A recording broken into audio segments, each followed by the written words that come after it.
Talk the Talk podcast. My name is Hivalema and I love to talk.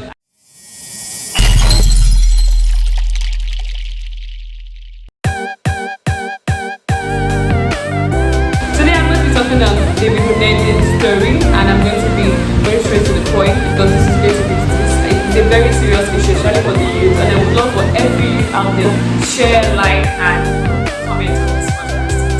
This is just a very good awareness for this because that I want to know what to vote in 2021 and where the problem is in 2023, I mean, and where the problem is coming from. Because a lot of us are still gone very lots. I don't think we need to make another mistake of electing another terrible president for the next 4 years. So I'm just going to start right now and talk about jihad, conflicts for jihad, and I'm going to talk about, I'm attributing the story to David Hunedi because it was one that did. I think we should all give kudos to journalists like him who are able to go far and beyond to, work very, very hard to get all these kinds of information for us. So I'm going to be talking about NASCO conflicts, which is very, very popularly known in Nigeria. I don't think there's anybody out there that has not had NASCO conflicts. I don't think there's anybody, honestly. It's very cheap, it's affordable, and it has a very good taste. Like, it tastes really good. But my question at the end of this podcast is if we are still going to boycott NASCO, because NASCO has killed children that it has fed. Like, NASCO has provided conflicts. You've used your money to buy conflicts for these cheap NASCO conflicts and NASCO biscuits. I know they have a lot of products out there, and they are killing the people that they are feeding. And this all started, I'm just going to start off with reading David Hunedi's article because I know a lot of us don't like to read, so I'm just going to be going through his article and then reading it out to you that has not. I tried to reach out to him anyways, but I would love to get a reply from him. So in March 2021, a 96-year-old businessman died in Rome, Italy in his lifetime. His name was Hamed Idris Nasreddin, and you might have, he amassed probably a personal worth of about $500 million, I think about $460 million, but that's almost $500 million. But the death of NASCO's group multimillionaire founder barely made the news because, nobody actually does know him. We just take NASCO. So when you first hear, NASCO biscuits, there's nothing actually that sounds extraordinary about that name. There's nothing that, it just sounds like, oh, they just produce biscuit. There's nothing harmful. Why is it not bringing danger to your head? Meanwhile, you are supposed to be scared about this kind of people because this man was actually a very evil man. So Nasreddin was an Eritrean who moved to Jos in Nigeria, Plateau State. So that means he was actually not Nigerian, and but he moved there and he grew his small father's business into a $460 million conglomerate. Involved everything from breakfast cereal and confectionery to pharmaceuticals, real estate, and energy. As I said, it's in different products. We've heard NASCO. After many years, after Nasreddin, he got old and he retired, satisfied. And if anything, this man actually did die a very lovely death, which makes you question: is there really anything like karma? Because I don't know if karma did meet up with this man at the end of the day. I would love to know. So after all the evil he has done, NASCO has over the years remained a major employer of labor in Plateau State and continues to contribute to the economic prosperity of the state and at large through tax revenue, corporate social responsibility. This is for you to know that NASCO makes up, I think, almost I think that the money they generate for the economy of Plateau State is so much that if he pulls his money out of the economy or if he pulls his company out, they are going to feel it. So that was the cover story anyway. So as I said, I'm reading David Hunedi's article for us to be able to listen. Yeah. So in reality, as is so often the case in Nigeria, the gap between the facts and the information released to the public is so wide to be scarcely believable. What on earth could that shrewd, respectable businessman who looks like he could not hurt a fly, have done to put him in the same article as one of the world's deadliest terrorists in Nigeria or terrorist organization? Because that is Boko Haram right now. The year in 1955, a 33-year-old Islamic scholar from Gumi in modern-day Zamfara has made his way to Mecca for his. I'm going back to I'm trying to start the story from the beginning. In 1955, a 33-year-old scholar, his name from Gumi in modern day Zamfara state. He went to Mecca. And this man actually had to be someone that was very, very, he impressed these people. He really did impress the people of Mecca, because he was going for his first Hajj pilgrimage. Alongside him, a certain Amaju Bello, who is the premier North Nigeria, premier of North Nigeria. During this trip, the scholar impresses both Amaju Bello and the Saudi king, which is Saudi king Saud, which is Arabic translation skills. Upon returning to Nigeria, he takes up positions teaching Arabic studies at Islamic schools in Kano and Kaduna. His style of teaching focuses on educating his students about the differences between Islamic religious doctrine and local customs. Based on the strict Sunni understanding of the Quran, he teaches his students to adopt a pure Islamic identity at the expense of practices that he considered bid'ah, which is translated as innovation or corruption. That is when somebody tries to tweak something for you to accept it in a better way, meanwhile it's actually corrupt, it's not the real knowledge. So he also becomes the first Islamic scholar to translate the Quran from Arabic to Hausa. That is a very intelligent person. Which puts him in a uniquely influential position and comparing him to that of Ajayi Crowther in the 19th century in Western Nigeria. Following the death of his friend and benefactor Hamadu Bello, the scholar finds himself in a precarious situation. The new Nigerian federal government, led by soldiers, had a motive to crack down on anyone who is outspoken and influential. He may be a giant in the northern Nigeria, but he is a giant with feet of clay. That is someone that you cannot just push out because he has been there. This man has made moves, and he's like a godfather. That's what we popularly call a godfather. So this man became a giant with a feet of clay. His solution is to seek financial, doctrinal and political help from his friends in Mecca. The Saudis, as always, are always ready to help. The Saudi backers are keen to use him to espouse the Saudi Arabian state's official interpretation of Islam, which is based on the work of the 18th century Islamic scholar Muhammad ibn Abdul Wahhab. I don't know if I'm pronouncing that correctly. Please pardon me. His Saudi-funded Muslim World League also sent missionaries to West Africa, where he funded schools, distributed religious literature, and gave scholarships to attend Saudi religious universities. This efforts bore fruit in Nigeria's Muslim northern region with the creation of a movement called the Izala Society. I'm sure a lot of people in the northern side will get, a lot of people really in the western part of Nigeria. So they dedicated this movement to wiping out ritual innovation. Sheikh Ismailia Idris takes charge of this increasingly powerful but somewhat unofficial movement and calls it Jamatu Izalati Bidawa Ikamatu Sunnah. Oh my god, I feel like I just. Pardon me, please. Also known as JIBWIS, just Jibwis, I guess. So, based in Jos, and this man based in Jos, colloquially as the Izala movement, this organization will go on to become one of the most influential Islamic body in Nigeria for over the next few decades. And this was the strategy.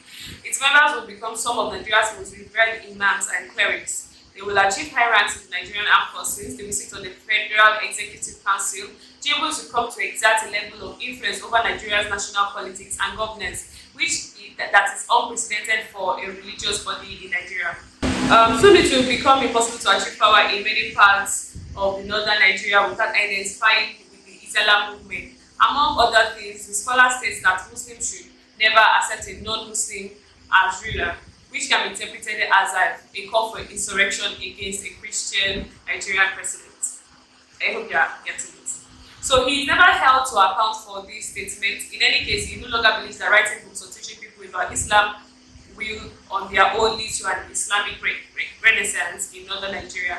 Now it's all about partnership and politicking. He maintains his membership in northern Nigeria's legacy Islamic group Jama'atu Nasrul Islam, Group for Victory of Islam, but he's unmistakably the beating heart of the new Islam movement. To all intents and purposes, this is the birth of the modern Salafist Islam in Nigeria, who is Abubakar Mahmoud Gumi. Fast forward 3 years, it is Christmas Day in 2011, and Abubakar Gumi has been dead for over 19 years. A bomb suddenly goes off at St. Teresa Catholic Church. I'm sure a lot of us could remember that day. Those of them that died, rest in peace. Mandala on the outskirts of Abuja, killing 35 people and wounding a further of 52. Almost simultaneously, a series of coordinated bomb attacks and shooting take place at churches in Jos, Gadaka, and Damaturu. An obscure Islamist group calling itself Boko Haram takes responsibility for the attacks. During the trial of the main suspects, Kabiru Umar, aka Kabiru Sokoto, 2 years later, a masked witness claims that a Nigerian Islamist group provided funding and support with 40 million naira, which was at $250,000 at that time to carry out the attacks. To the general public, it is unclear what the link between Islamists in northern Nigeria and well-funded terror groups in North Africa. Boko Haram in reality is so much bigger than Muhammad Yusuf and Abubakar Shekau that reducing it to two men serves to miss the actual story spectacularly. To start to get some of the picture of what Boko Haram is and where it came from, let us retreat to 2011 to 2006 to read an excerpt from a letter written by the permanent representative of Nigeria to the United States Nations, Aminu B. Wali, addressed to the chairman of the Counter-Terrorism Committee, written by the Nigerian government to the UN. It lays out the measures it has taken to fight terrorism in Nigeria. For those who are not aware, Yakubu Musa Kafanchan, also known as Sheikh Yakubu Musa Katsina and Yakubu Musa Azan, is a founding member of the Islam movement, that is JIBWIS, and is in fact the current chairman of its board of trustees and chairman of the Katsina State Jibis chapter. He is a widely respected Islamic cleric and very close personal friend and public associate of No Price Since Forgetting, Isa Ali Pantami. Yes, that Isa Pantami, Mr. Kafachan, was recently named as one of the 500 most influential Muslims in the world by the Royal Islamic Strategic Studies Center, a Jordanian government-affiliated NGO. Apparently, Mr. Kafachan has been known to the Nigerian security forces as the leader of a terror network group, trying to set up terror cells in Katsina and Kano far back as in 2002. Keep that date in mind, guys, because it will become even more important as we ravel this further. According to the official Nigerian government communication to the UN, which is the United Nations, this real-life Islamic terror organizer is known to have affiliations with a certain GSPC group trying to carry out terror attacks in Nigeria, and he was even arrested for it in 2005. 4 whole years before the world ever heard of the Boko Haram, yet in 2021, he is not only a free man, but powerful free man with access to federal ministers, state governors, and President Muhammad Buhari himself. I'm sure Buhari is going to tell you that he is a repentant terrorist. Or probably he made those statements out of, he did all those things while he was still a child. They were mistakes he made when he was still a child. The way they told us about Isa Patami. So, it said that, let me go back to the story. Now, this real-life Islamic terror organizer is known to have affiliation with a certain GSPC group trying to carry out terror attacks in Nigeria and was even arrested for 2005. Yet, in 2021, he's not only a free man, but a powerful free man with access to federal ministers and the likes. And also, the GSPC stands for Group Salafiste pour la Prédication et la Combat, Salafist Group for Preaching and Combat. A full premiere on the origin of the group and what it stands for is available here. I'm going to put that link in this podcast so you guys can go check it out to this article. Cliff note summary. So it's an illegal Salafist group, terrorist group based in Algeria, which is affiliated with Al-Qaeda and the Taliban. It specializes in providing training, funding, and support to Islamists and jihadi fighters around the world using a vast global network of smugglers, money launderers, and rat lines. Which brings us to the second name in the above letter excerpt.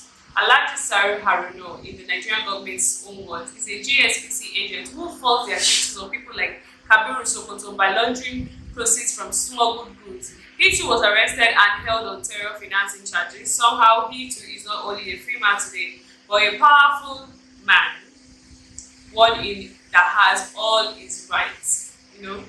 Has all his rights as a terrorist. It's not a surprise to the reader to find out that Alhaji Haruno is also my listener. It should not be a surprise to my listeners that Alhaji Haruno is also a ranking member of the Islam movement. According to this post, I dug up from Facebook account, or he dug up from Facebook account linked to the Kano State Islam movement, chapter. Alhaji Audu is the deputy president of the Kano State chapter of GPs, that's the BWS, which I've mentioned earlier. Like Yakubu Kafachan, this indicted terror fund that not only retains its position in Nigeria's most influential Muslim body, but is also a respected Islamic preacher with access to WHO, to the who's of who's, of Nigerian politics and governance. That is, these are people that install, they know themselves. Even my interestingly, when I do he does some digging into Mr. Arono, I discover something potentially even more alarming. To be recalled that in September 2021, the CBN governor Godwin Emefiele claimed that a significant portion of dollars bought by the Bureau de Change (BDC) operators in Nigeria goes into illegal importation of arms. Speaking at the end of the monthly monetary policy committee meeting, he said, whether it's Boko Haram, kidnapping, and all sorts of nefarious activities, BDC takes our country's dollar and sell to people and go and buy arms and ammunition to come and hurt us. That's what people want us to continue to do. We cannot do that any longer. We can't. If you have any legal, legitimate business you want to conduct, please take your business to a bank. They will sell you forex. A man identified by the Nigerian government itself as a security threat for funding terror via money laundering was someone allowed to own and operate a BDC, which according to the CBN governor could well have been doing precisely that. A CBN circular from October 2020 confirms that as recent as last year, Haruna Sharu was allowed to run a BDC in Nigeria, potentially giving him access to the very funny infrastructure that he should not have under any circumstances. Remember Emefiele saying that the BDCs facilitates terror financing?